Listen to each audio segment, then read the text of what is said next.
अभी मैं कुछ लोगों की खबर पढ़ रहा था, यूं ही गुढ़ा का पुरवा, जालौन जिले का वो गांव जिसे आप लोगों में से बहुत सारे लोग जानते होंगे। बेहमई कांड तो सुना होगा ना आप लोगों ने। चलिए कोई नहीं, फूलन देवी का नाम तो हर हाल में सुना होगा।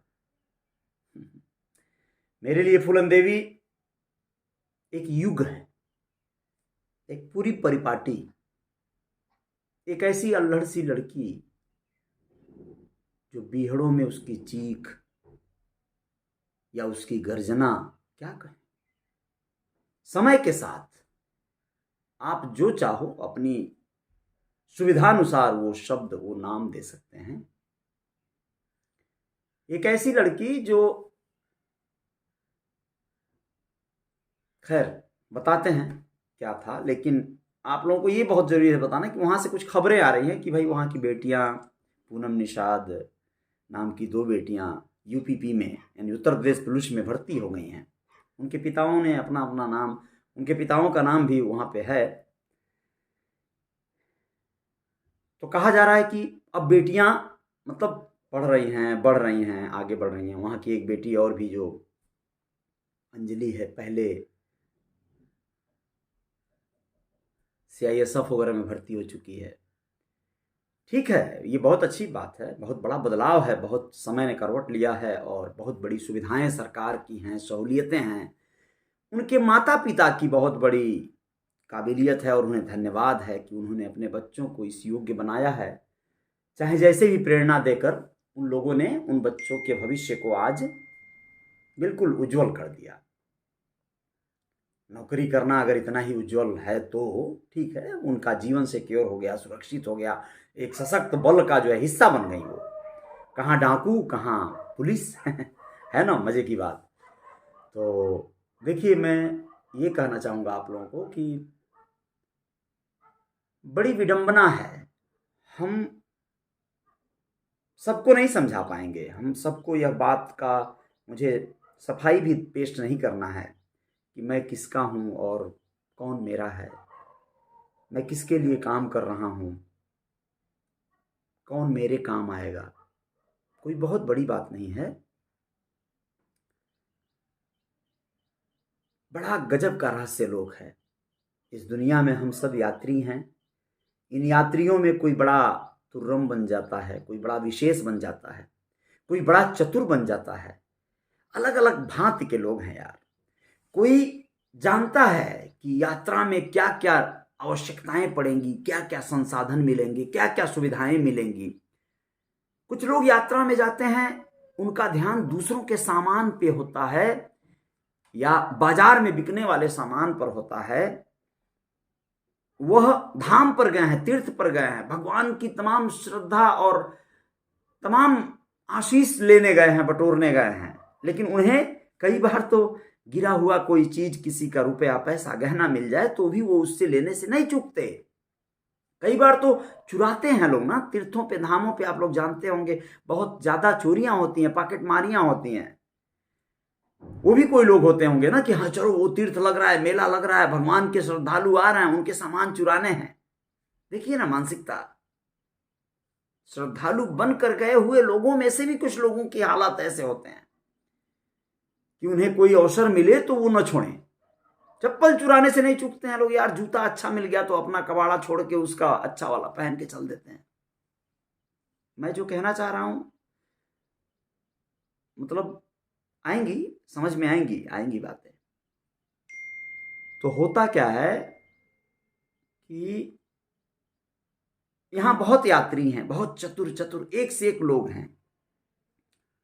सब लोग, कुछ लोग एकदम श्रद्धा भाव से फूले नहीं समाते। वह बस जो करने की यात्रा पे निकले हैं वही करेंगे। और कुछ लोग हैं जो दूसरी चीजों पे ध्यान देंगे। कई लोग मजे लेने जाते हैं ना मेलों वगैरह में, छेड़छाड़ और भी न जाने क्या क्या हो सकता है। कोई लड़की पट जाए, किसी महिला को छूने का, स्पर्श करने का सुख मिल जाए, देखने का, निहारने का। नहान लग रहा है, नहा रहे हैं लोग, थोड़ा यार क्या क्या दिख रही है वो, पेटीकोट पे नहा रही है।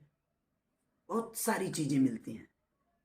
बहुत कुछ मिलता है, बड़ा रहस्य है। अच्छा हाँ, ऐसे में बहुत से लोग ऐसे हैं ना, आप देखे होंगे महिला पुरुष ऐसे बहुत से लोग हैं जो सेवा भाव से जाते हैं और वो दान करते हैं, पुण्य।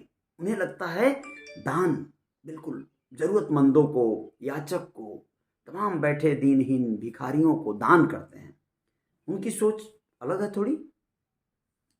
सेवा करते हैं, लंगर चलता है उसमें जाके हाथ बटाते हैं, महिलाएं बर्तन धोती हैं, पुरुष भी धोते हैं, खाना खिलाते हैं लोगों को, सबसे बाद में खुद खाते हैं या नहीं खाते हैं, व्रत करते हैं, फलाहार करते हैं। चलो कोई नहीं, मैं आप लोगों को ये कहना चाहता हूँ, उसी तरह से कोई देने आया है और कोई लेने आया है, उसे चाहिए। हाँ, विधा अलग चुन लिया है, लेने के लिए सीधे नहीं, मांग नहीं रहा है, कुछ ऐसी युक्तियां लगा रहा है कि आप खुद उसे दे रहे हो या देने वाला उसे दे रहा है, सब कुछ दे रहा है। तो कोई देने वाला युक्ति पे है, कोई लेने वाला है, कोई निस्वार्थ है, जो मिलेगा स्वीकार है, जो दोगे ले लूंगा, और जो नहीं मिलेगा कोई शिकवा शिकायत नहीं है, कोई असंतोष नहीं है, किसी से कोई गिला शिकवा नहीं है। ऐसे हैं लोग। तो मैं यही कहना चाहता हूं आप लोगों को कि मैं क्या करने आया हूं, मैं क्या देना चाहता हूं, क्या लेना चाहता हूं यह बड़ा रहस्य है, और इसको ही ये मजा आ रहा है, इसे रहस्य बने रहने देने में ही। बाकी लोग अपने अपने तरीके से जो आकलन कर रहे हैं, जो समझ रहे हैं, सोच रहे हैं, वो करें। हाँ, ये जरूर कष्ट होने लगता है कई बार कि आप जैसे मेरे विचारधारा को सुन रहे हैं, चलिए मेरे कहूंगा तो फिर यहां गलती हो जाएगी, आप किसी नेता की विचारधारा को सुन रहे हैं, किसी की भी बात कर लीजिए, बड़े नेता जो हम लोगों के बड़ी बड़ी पार्टियों वाले हैं, राहुल जी, मोदी जी, तमाम ऐसे लोग। तो आप गए हैं मोदी जी, राहुल जी की रैली हो रही है उनको सुनने, और उस पर आप लिख रहे हैं या नारा लगा रहे हैं, मोदी हैं तो मुमकिन है, जिंदाबाद मोदी जी। कैसे चलेगा? ये तो अवहेलना हो गई, ये तो गलत हो गया ना। या तो आप सुनने ही न जाओ, उनको सुनो ही नहीं, उनके विचारों को तवज्जो ही न दो। उनको जो सुनने वाले लोग हैं वो उनके विचारधारा को पसंद करने वाले लोग होंगे ना, तो उनके बीच में जाके खलंग डाल दो, ये गलत है। समझ गए? उनको डाइवर्जन की ओर ले जाओ, आप उनकी दिशा मोड़ दो। वहां चल रहा है एक माहौल अलग है उनका, अपने भाषण का, एक तो ऐसे ही भाषण कम देते हैं, वो कम नहीं मतलब कई बार गलतियां होती थी ना, उनको तो पप्पू पप्पू कह के परेशान करते थे लोग, मूर्ख बना रहे थे लोग जानबूझ के। जबकि राहुल गांधी अच्छे खासे पढ़े लिखे हैं, अच्छे कंटेंट्स क्रिएट या करते हैं, कराते हैं, जैसे भी है, कलेक्शंस उनके पास, तर्क शक्ति इंप्रूव हो रही है। अच्छा, इस पे बात आई तो एक बात बताना चाहूंगा, आप लोग जानते हो, बहुत बड़ी बात बोलने जा रहा हूं। अच्छा, मैं अपने लोगों के लिए मैं बात करूं अगर, तो मैं लिमिटेड लोगों के लिए बात कर रहा हूं।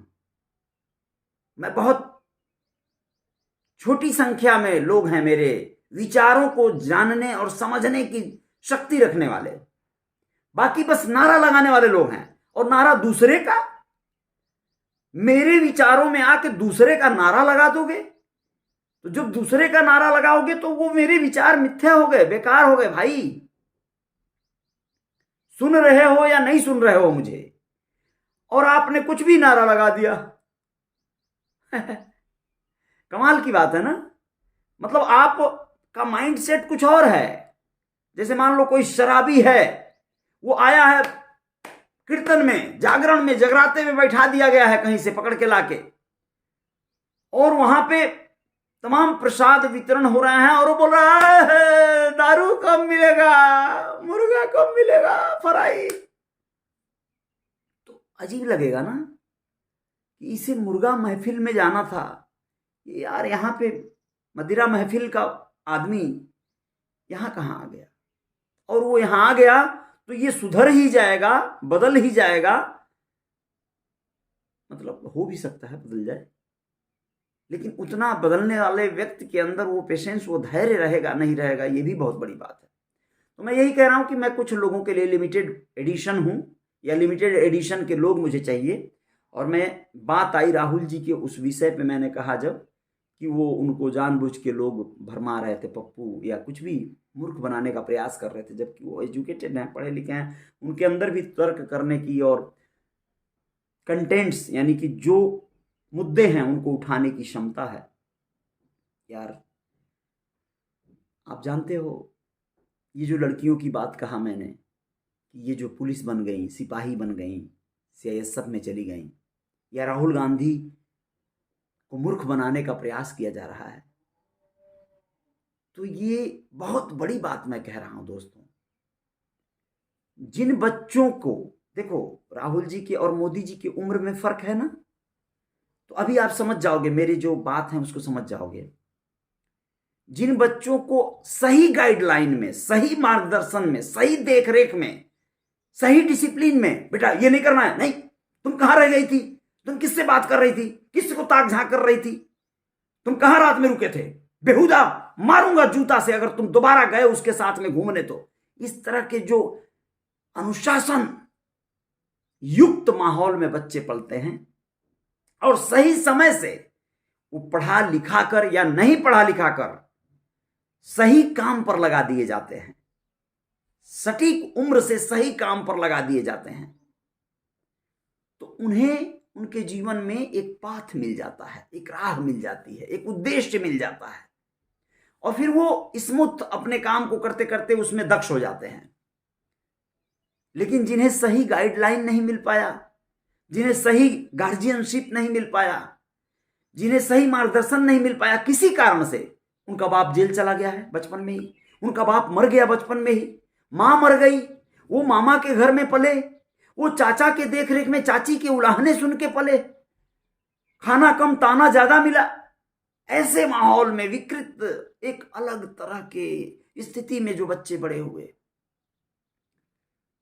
जिनका भविष्य बनाने से ज्यादा उनका शोषण करने में लोगों ने ज्यादा ध्यान लगा दिया, ऐसे बच्चों को आप लोग नहीं जानते होंगे, नहीं देखे होंगे शायद, जो बचपन में अनाथ हो गए या किसी कारण से उनका बाप उन्हें छोड़ के चला गया है, वो अलग दुनिया में मस्त है, वो बच्चे बिल्कुल अनाथ की तरह जीवन जी रहे हैं, उनकी मां गरीब है, बर्तन माज कुछ भी, यार भाई कोई समस्या से, हाँ हाँ मैं समझ गया, बर्तन माज के मोदी की मम्मी जो पाली पोसी, वो बात ध्यान पे जा रही होगी, उसी पे आ रहा हूं, उसी पे आ रहा हूं, आ रहा हूं, आ रहा हूं। राहुल की मम्मी खजाने में राहुल को पाली होंगी, वो सब सही है, क्या दंश मिला है उस राहुल को, क्या दंश मिला है मोदी को, सब पे आएंगे क्रमशः, कोई पहलू छूटेगा नहीं, आपके घर की बात होगी।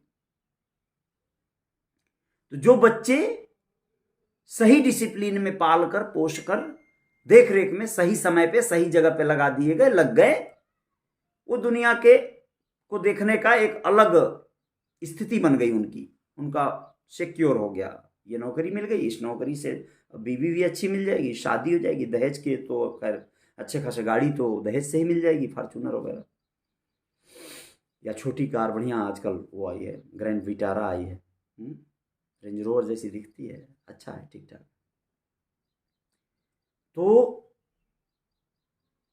ये बड़ा बढ़िया जो है बात है कि वो लोग सही काम पे लग गए या उनका जीवन का सार्थकता हो गई।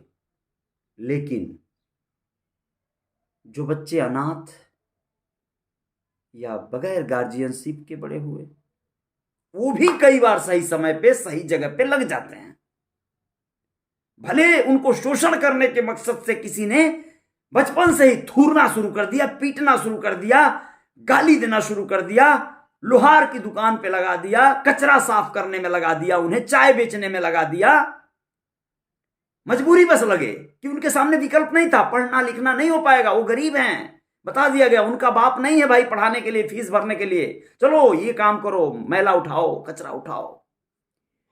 उन्होंने भी अपने जीवन को सही समय पे सही जगह पे उद्देश्य पा लिया, अगर उनका मन मस्तिष्क स्वस्थ रहा, उन्होंने ये देख लिया कि मेरे सामने इसके अलावा कोई विकल्प नहीं है, अगर मुझे मेरे जीवन में खुशियां लानी है, मेरे जीवन को बदलना है तो मुझे इस कार्य को करना ही पड़ेगा, करना ही पड़ेगा। जो कार्य मुझे मिला है उसे मैं हर हाल में करूंगा, करूंगी। वो करते करते करते एक टाइम आता है, ये प्रकृति, ये समय बहुत महान होता है।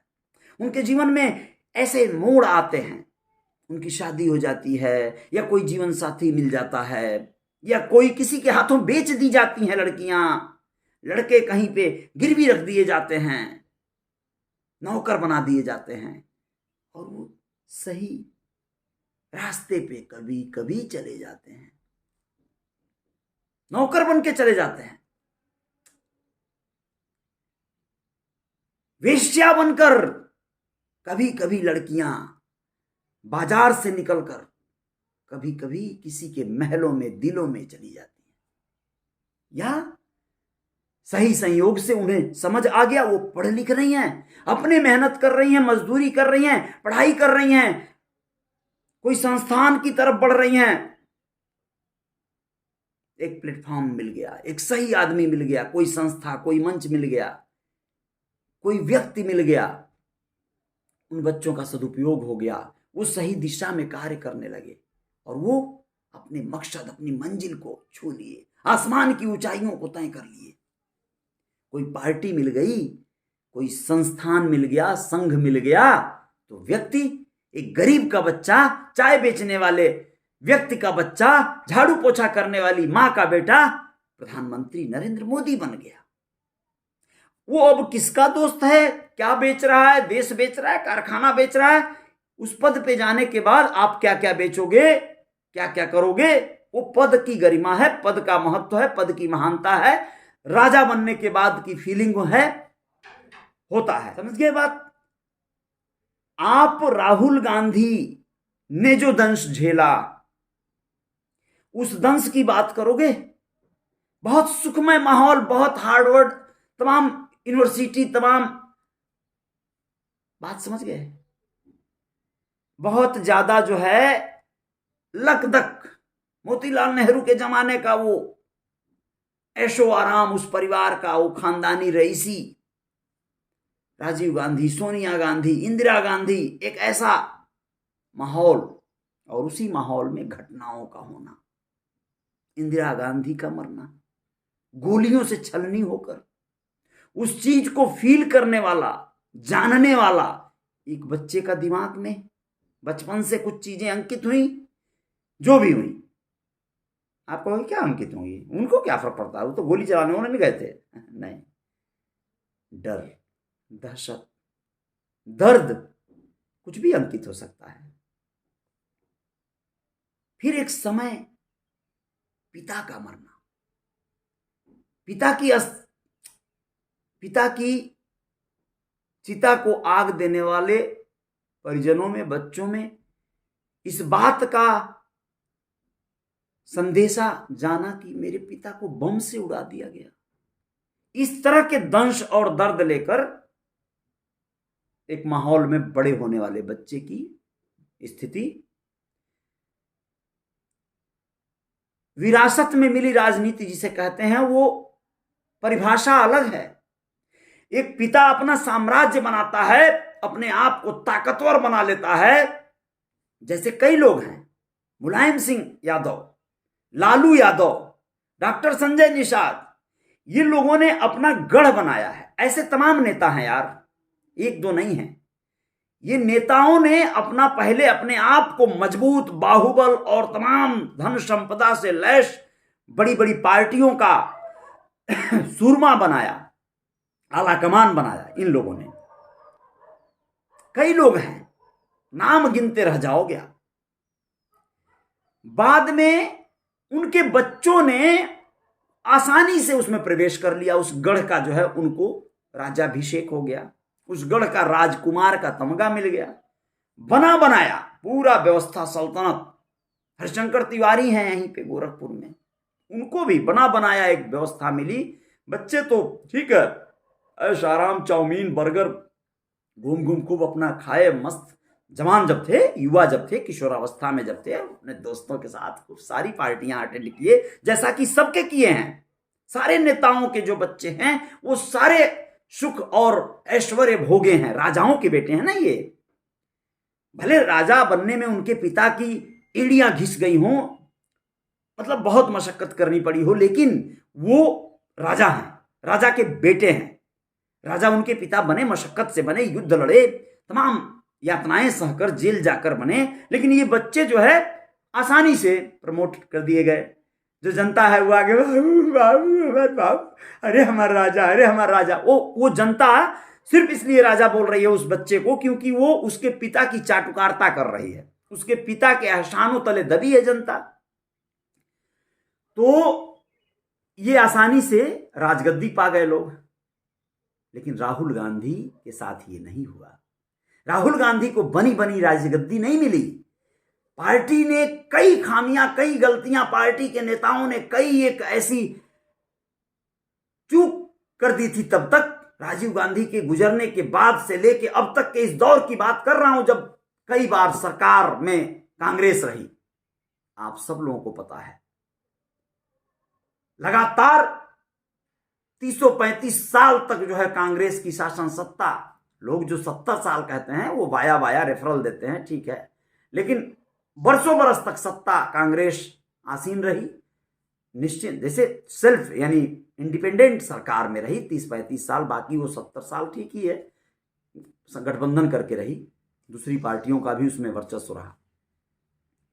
तो ये जो राहुल गांधी का पलना हुआ, ये बना के सत्ता कोई पिता लौलत्ता की तरह प्लेट में सजाकर अपने बेटे को परोस देता है, वैसा नहीं हुआ राहुल के साथ।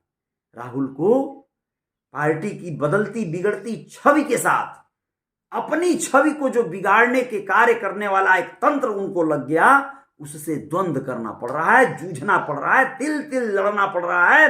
अब कुछ युवा, कुछ ऐसे लोग साथी, कुछ नए ऊर्जावान लोग, कुछ पुराने पार्टी के सही और सटीक लोग, विचारधारा के लोग जुड़े हैं, मिले हैं, फिर कमर कसी हैं लोगों ने, फिर एक राह पकड़ी है लोगों ने।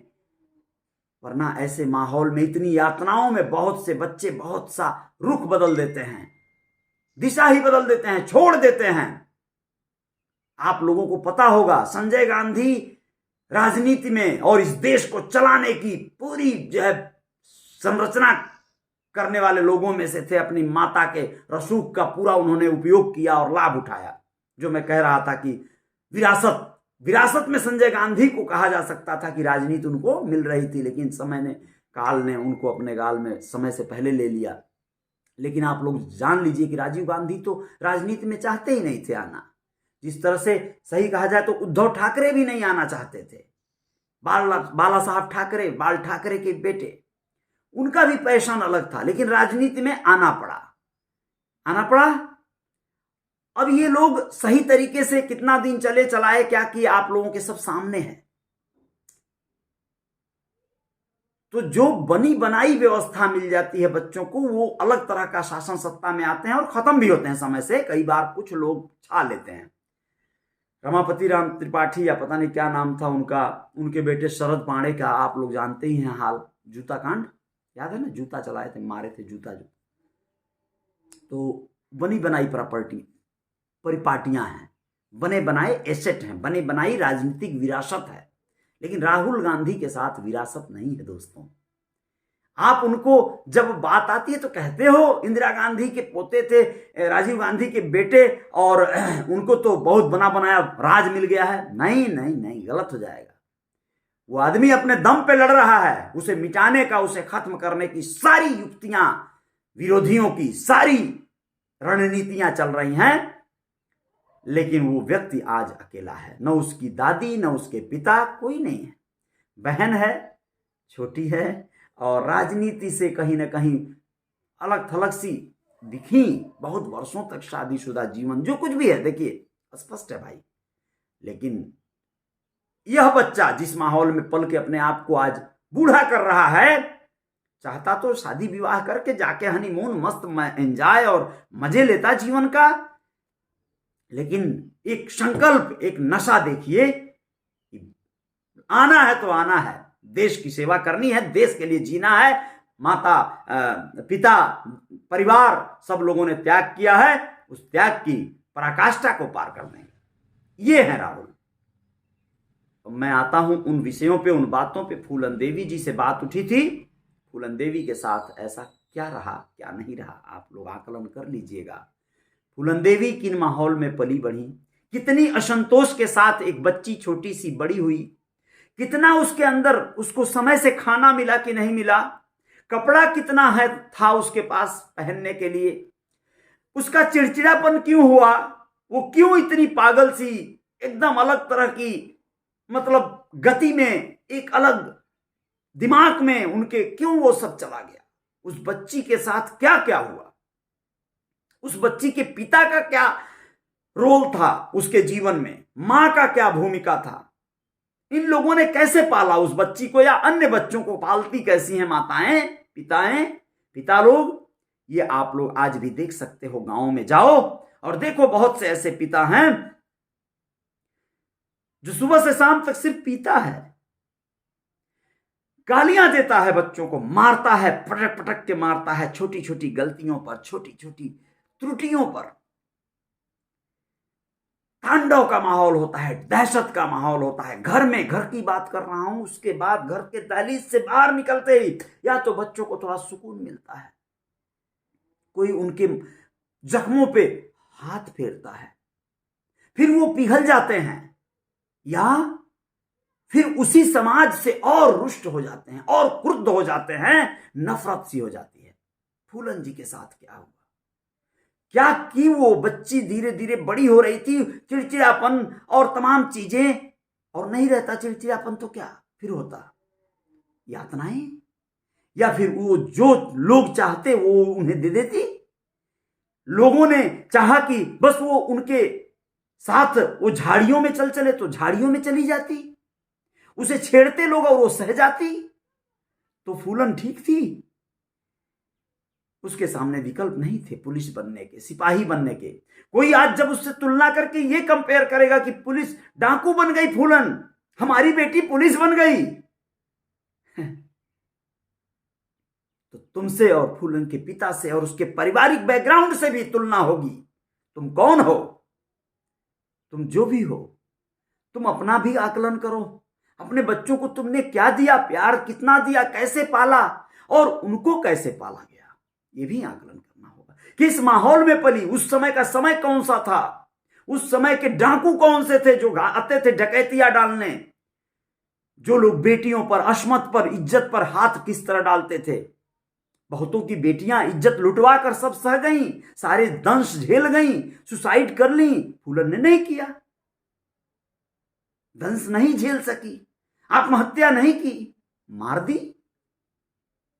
फूलन को सही मायने में मैं कहता हूं और कहता रहूंगा, दुनिया में किसी की औकात ही नहीं है, किसी की मां ने पैदा ही नहीं किया ऐसी शेरनी बेटी, किसी की क्षमता ही नहीं है दोबारा कोई फूलन बन जाए, और जरूरत भी नहीं है बनने की।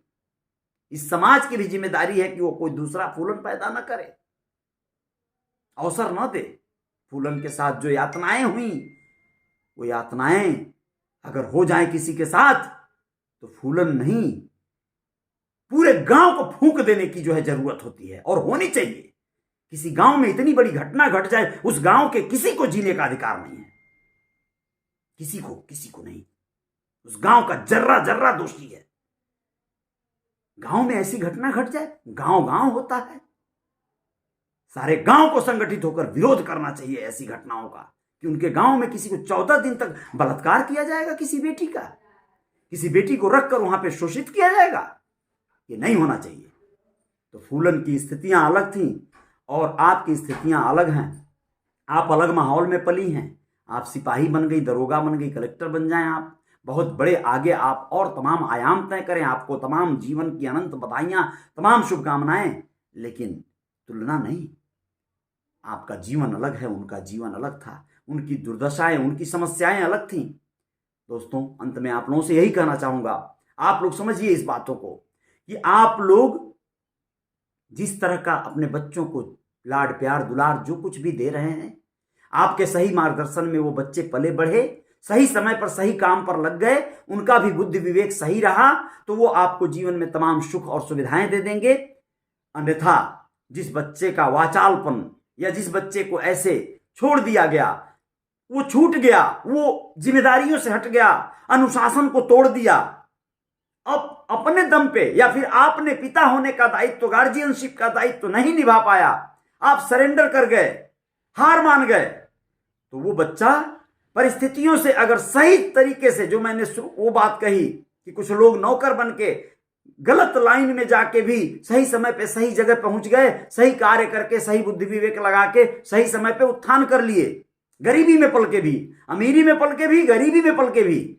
लेकिन इन दोनों स्थितियों से इतर अगर बीच में कहीं कोई बात ऐसी हो गई कि कोई बच्चा बिल्कुल विमूढ़ हो गया, बिल्कुल वो किसी की नहीं सुनने वाला, अपने मन की करने वाला, कोई अनुशासन नहीं, कोई बंदिश नहीं, बिल्कुल अल्हड़ जीवन जीने लगा और सही समय पर उसने सही जगह को नहीं चुन पाया, तो वह कम से कम 40 वर्ष की आयु तक बहुत ज्यादा अलग तरह की स्थिति में जिएगा।